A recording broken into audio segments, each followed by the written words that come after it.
Tu entres dans une petite boutique de jouets, lumière douce, odeur de carton neuf. Et chaque jour, à la même heure, une petite fille revient. Même manteau trop grand, même silence, même destination. L'étagère du haut, elle pointe toujours la même poupée. Robe bleue, grand sourire cousu, yeux brillants. Je veux celle-là. Le vendeur sourit doucement, puis il regarde ses mains vides. Alors il annonce le prix. Et comme chaque jour, le visage de la petite s'éteint. Elle murmure merci.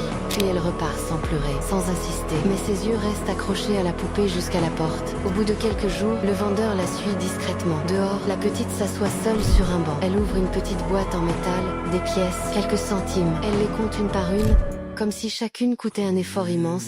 Le lendemain, le vendeur lui tend doucement une feuille et un crayon. La petite écrit lentement: c'est pour ma sœur à l'hôpital. Elle a peur la nuit. Je veux qu'elle dorme avec cette poupée. Le vendeur reste silencieux. Puis il retire discrètement l'étiquette du prix. Et dans la vitrine, il accroche un petit mot: pour une grande sœur. Les clients commencent à laisser des pièces, puis des billets, puis des mots pleins de tendresse.